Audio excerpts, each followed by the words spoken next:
All right. I came across something the other day. Somebody sent me, I'd never seen this study. This study was actually done in 2020, July of 2020. And we've looked at a lot of studies of breathing. Breathing is sort of a big thing for me. You'll hear me talking about breathing quite a bit. Research comes out and I know that like in the next 5 years, 10 years, I highly encourage everyone to sort of follow the research on breath work and different types of breath work and what it's doing physiologically. We looked at it from a number of different perspectives, mostly helping to balance the parasympathetic nervous system. But this was a really interesting study. And, this question of always like, well, how much time do I have to do it, doc? I don't have, I'm running around, I'm working, I got 5 kids, I got this, I got that. How much time do I got to breathe? Which is a really good question, of course, right? It's sort of like, how many steps do I need to do in the day to get maximum cardiovascular benefit? Do I have to run a marathon every single day, or am I injuring myself? These are really good questions. And so a few months ago, we looked at the study where people did 5 minutes of breath work, 5 minutes of mindfulness practice, and it decreased their anxiety. It shifted their nervous system to a more parasympathetic, a more rest and digest response. And this study, this was actually published in the Journal of Clinical Neuroscience, which is actually a pretty good journal. It's a pretty good journal. Got to give credit to these authors for getting it in here.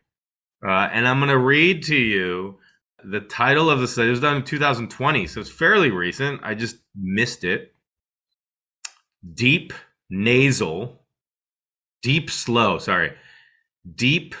slow nasal respiration with tight lip closure for immediate attenuation of severe tics. That's the title of the article, published in 2020. Severe tics, they specifically studied people with Tourette syndrome. Tourette syndrome, you may know, is sort of a neurological symptom that people will have sort of tics. There's actually a famous, what's his name? Oliver Sacks, who passed away, who was a neurologist. He has actually a great documentary out there in terms of how he interviewed patients and how he really got to know the patient personally. He wrote a number of books, The Man Who Mistook His Wife for a Hat, things like that. And he writes about stories. He writes about a surgeon, for instance, who had a tic. And this is a surgeon who had a tic, right? So you're seeing him in the clinic and, he's sort of ticking, but yet he does not tick when he's in surgery. So when he's actually cutting or doing the procedure, he does not have a tic. And so Oliver Sacks wrote about him in terms of, what was the neurological connections that allowed him to not tick while surgery. And then he'd look over at the scrub nurse and be like, can I have the scalpel, please? And he'd start ticking again. And then he'd come back and, the knife would go right to the skin. And then it was like,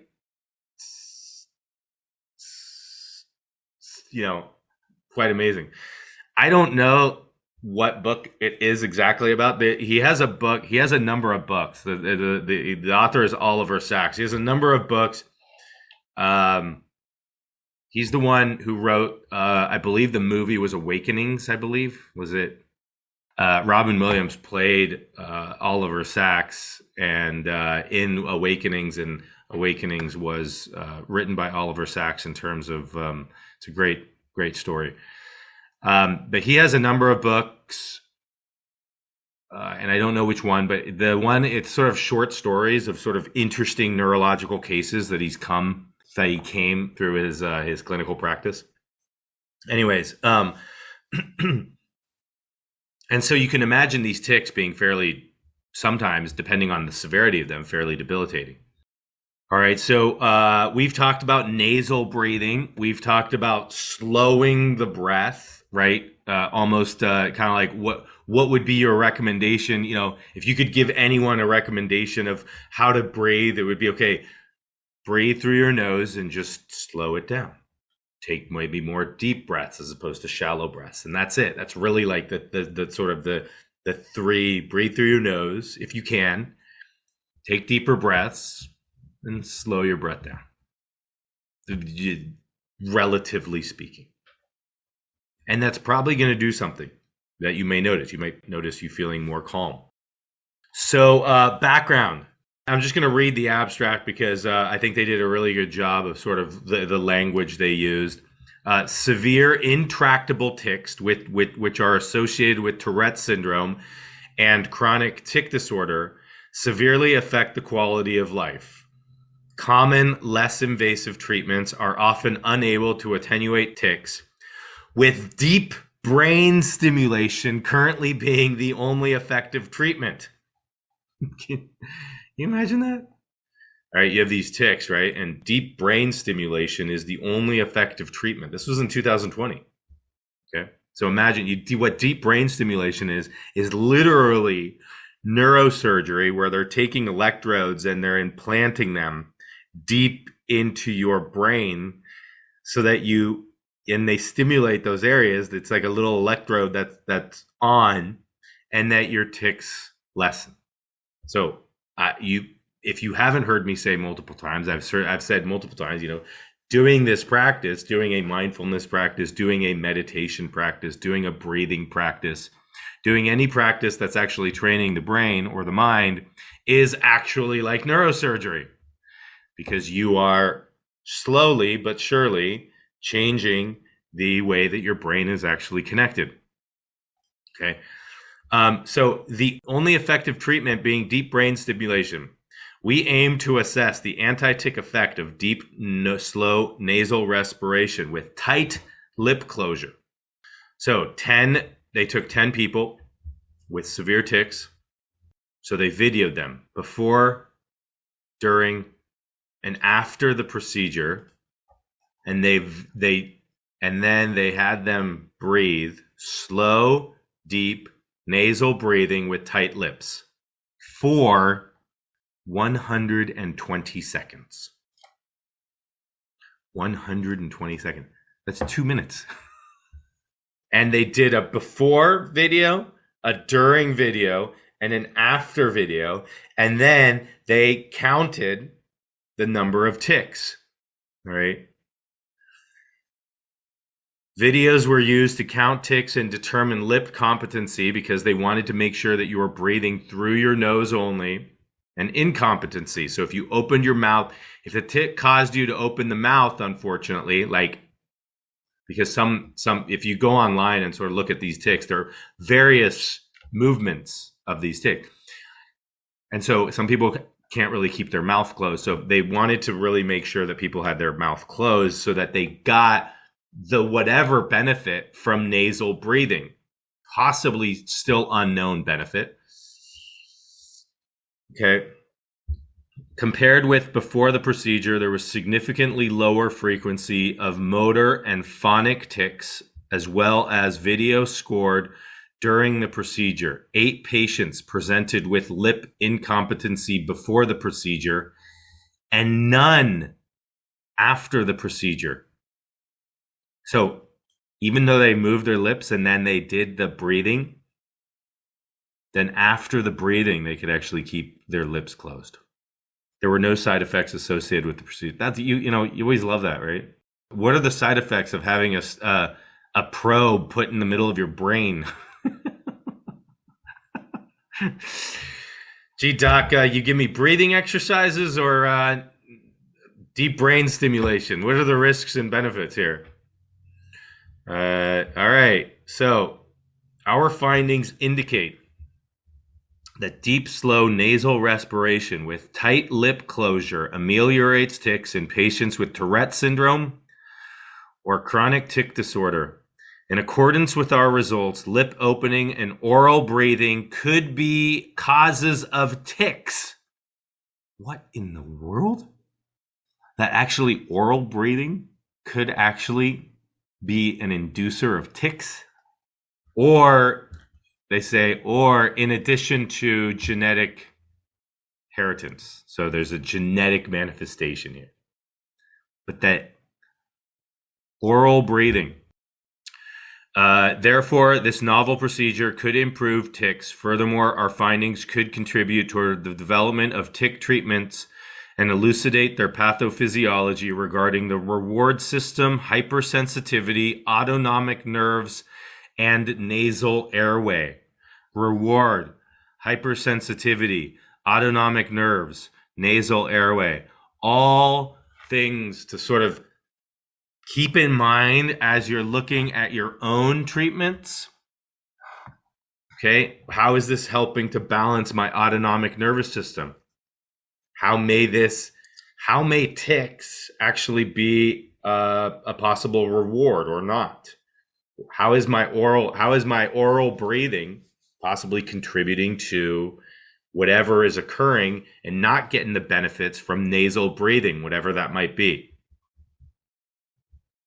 I don't yet know the full spectrum of benefits of nasal breathing, but the studies that I have read suggest innumerable benefits from nasal breathing, that people actually train themselves to breathe through their nose. If you are a mouth breather, that you can put like a piece of tape.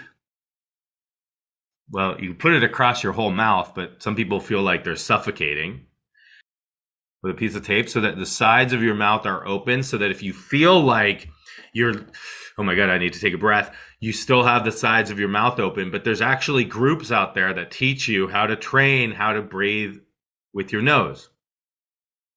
Now, there are people who have studied this and have, for instance, plugged their nose with like silicone plugs for just like 1 or 2 weeks. And they cannot breathe through their nose because they have silicone plugs in their nostrils. And they go in and they get their labs checked. And in 2 weeks, they go from having normal blood pressure to hypertensive. In 2 weeks, they go from having normal lipid values, like cholesterol values, to having high lipid values from breathing, from the effects of nasal breathing. All right? Sleep apnea, where you're having a difficult time getting proper oxygen while you sleep, developed in 2 weeks from people who plug their nose. Sleep apnea, hyperlipidemia, hypercholesterolemia, hypertension, all developed within 2 weeks of mouth breathing. Poor oral hygiene, that cavities and gingivitis might actually be related to mouth breathing. This is another study. I'd never seen this before, but it's just fascinating because it kind of taps into all that, here's a neurological tic, right? And you heard they said verbal oral. Some people have, they'll all of a sudden like, derp, derp, whatever it is. And yet with 120 seconds, not minutes, seconds of nasal breathing, you can actually decrease tics. And now obviously they're going to try to elucidate the mechanism. And there's many people now trying to study, what does nasal breathing actually do? Does it increase nitric oxide? That helps vasodilate, that helps increase the diameter of the blood vessels. Does it have an effect on the olfactory bulb? Inhale something and you smell it, it goes up, okay? There are reports that nasal breathing increases, nitric oxide production in the nasal passages.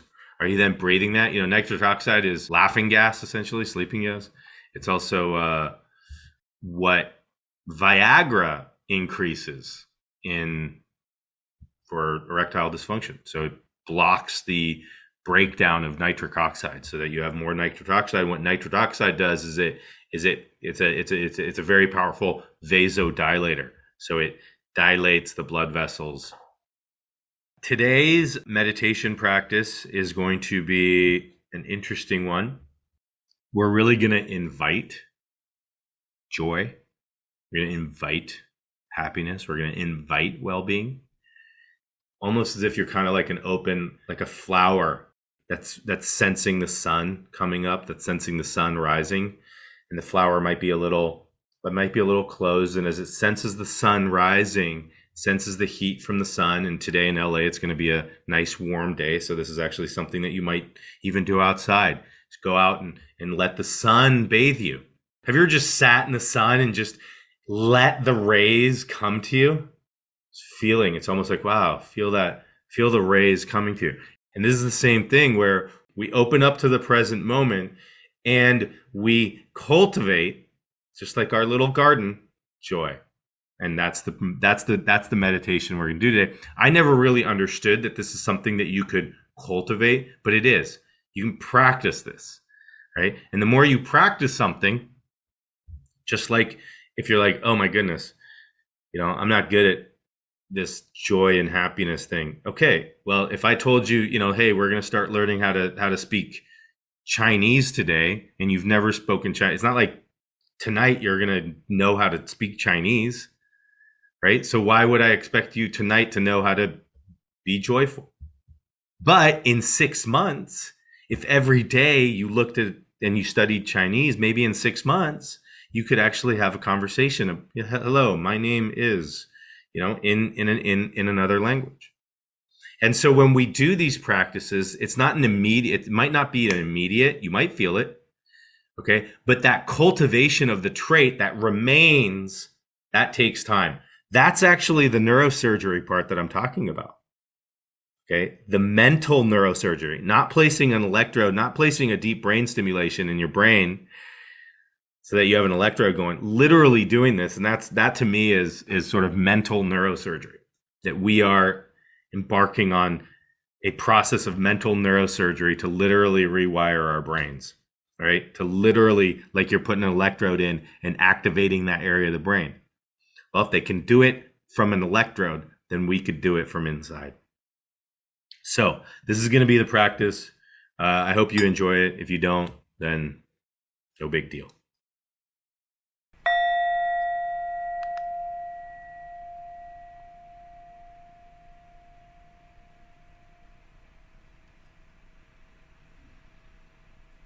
All right, so let's begin our practice today. Let's find a comfortable posture. A posture you will feel relaxed yet alert. Closing your eyes if you feel comfortable closing your eyes.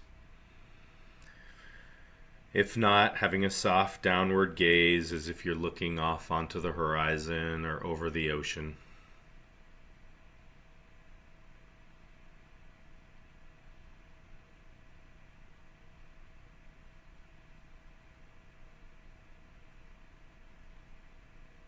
And allowing yourself to feel grounded and supported by the earth you are on. Maybe shifting your posture to feel ever so slightly relaxed, allowing the earth to support you underneath you.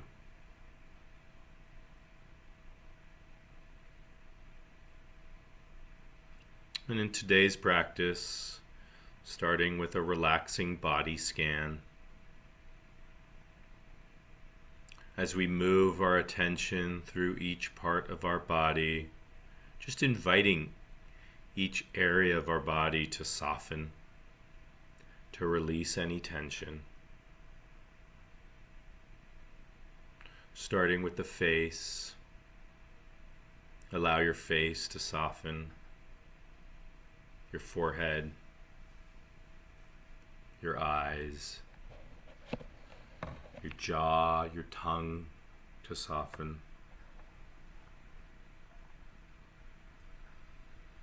Softening your neck, your shoulders and arms, your hands.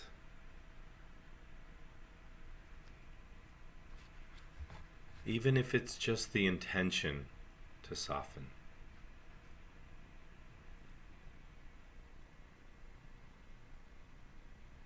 Continuing down your neck to your upper back, your chest and belly,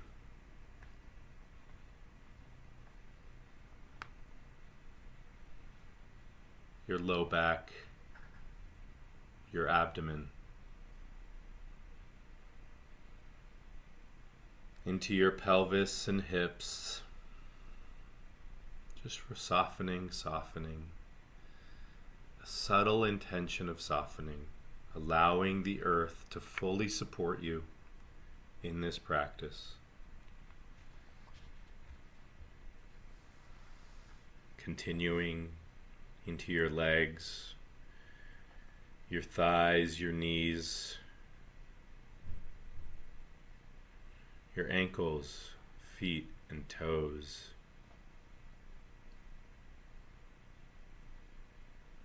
Inviting each area to soften ever so slightly more. Allowing your whole body to relax.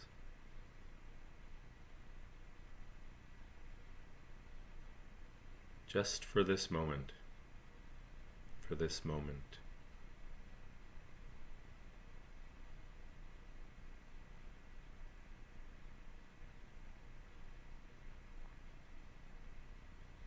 And now allow yourself to have a half smile on your face,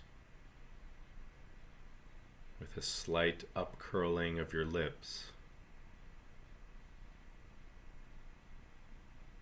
Notice how this affects you.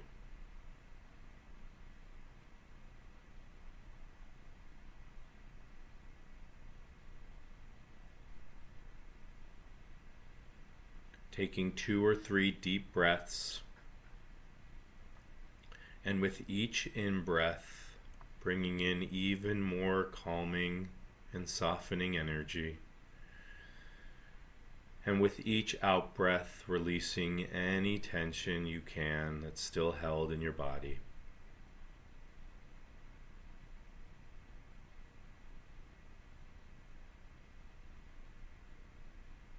And then allowing your breath to find its own natural rhythm. Letting the breath breathe itself, no needing to control.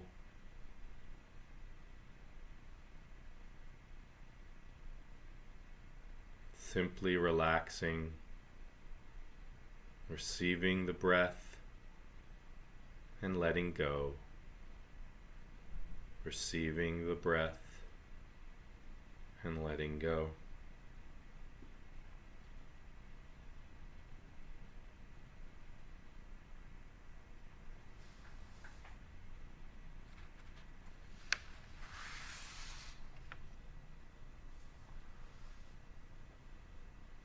And now bring to mind something that brings you joy.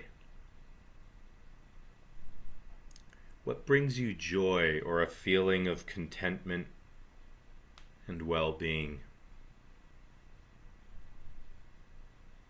Perhaps it's being out in nature,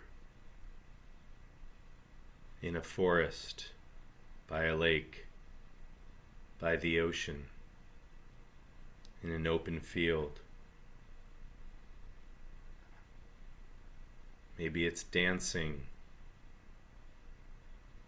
or being with a loved one, or a pet. Maybe it's being alone.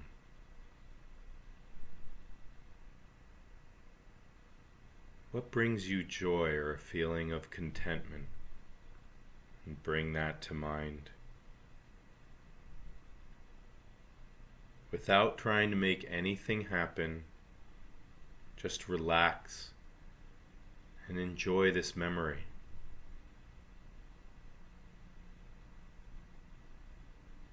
Notice how it feels in your body as you recall this experience. Notice how it feels in the mind. Notice how it feels in your heart.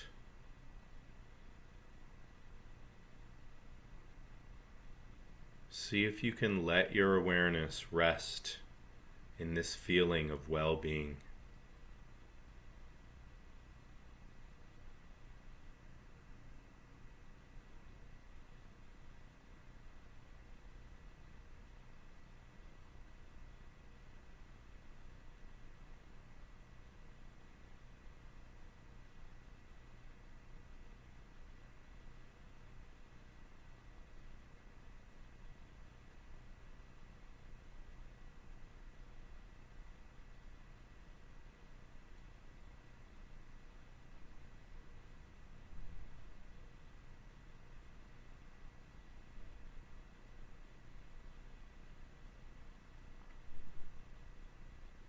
And now take another deep breath.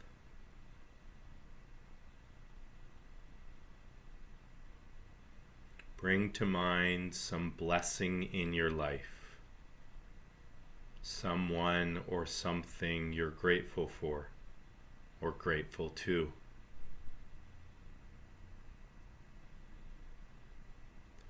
As you think of this blessing, bring an image to your mind of this person, being, or circumstance.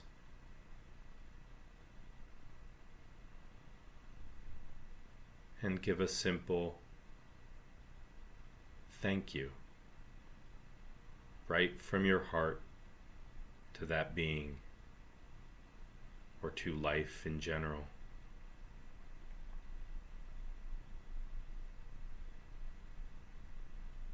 Relax in the joyful feeling of gratitude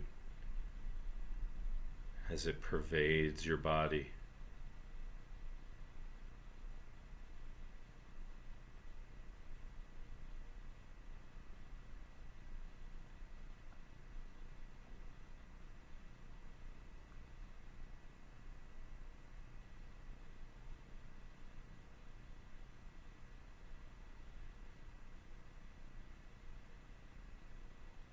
Now take another deep breath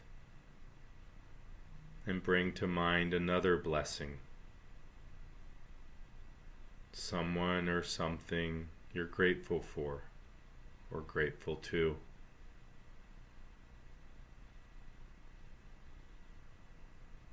Once again, bring an image to mind of this person, being, or circumstance, and give a silent thank you from your heart. Relax and let yourself enjoy this feeling in your body.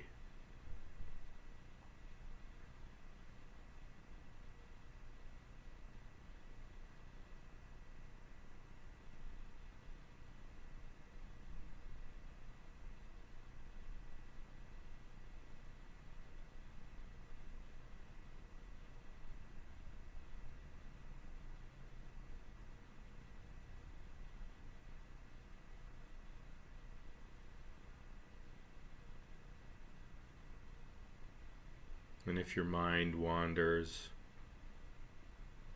simply returning to this feeling of gratitude or joy in your body.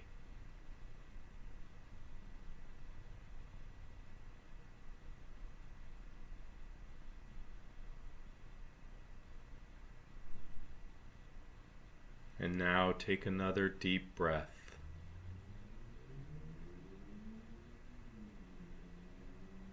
Opening your awareness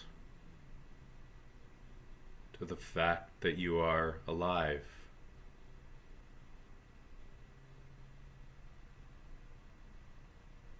Feel this life as it moves through you, without you needing to make anything happen in this moment.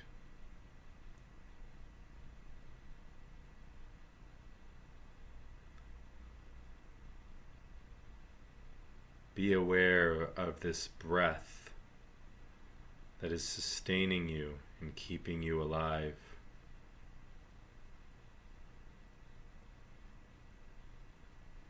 Be aware of the blood flowing through your body,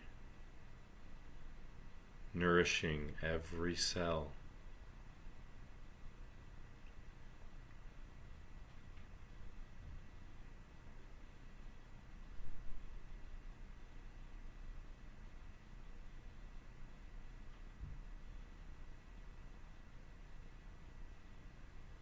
Be aware of your senses, being able to take in colors, sounds, fragrances, and tastes, making sense of the world.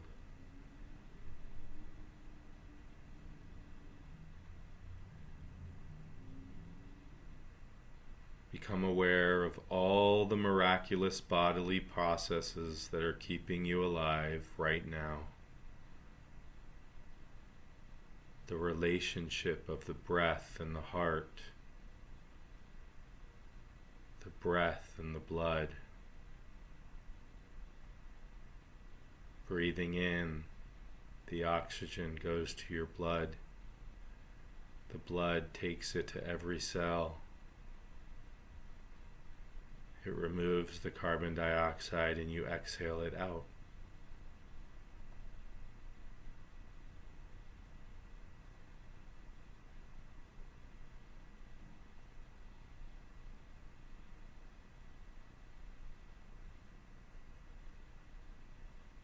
Allow yourself to relax and receive this life as it moves through you.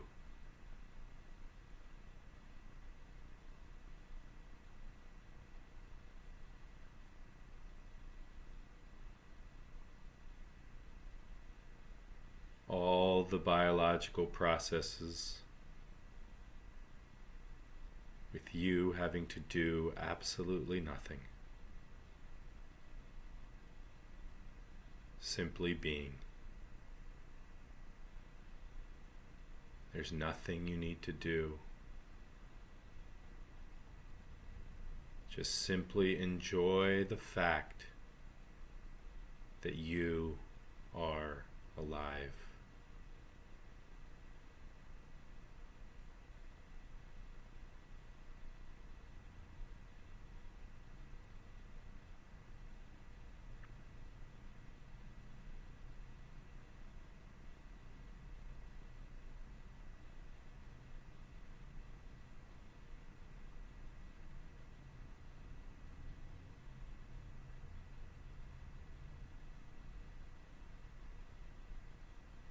Each moment, life passes through us.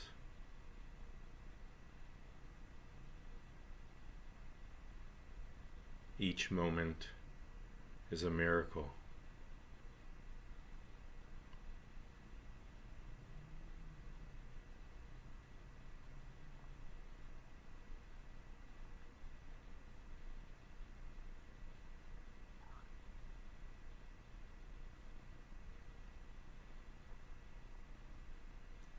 And as we bring this meditation to a close today,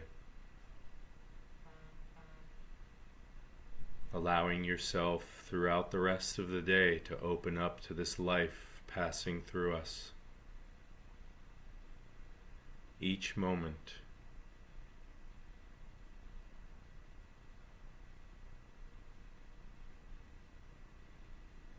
and now take 2 or 3 deep breaths.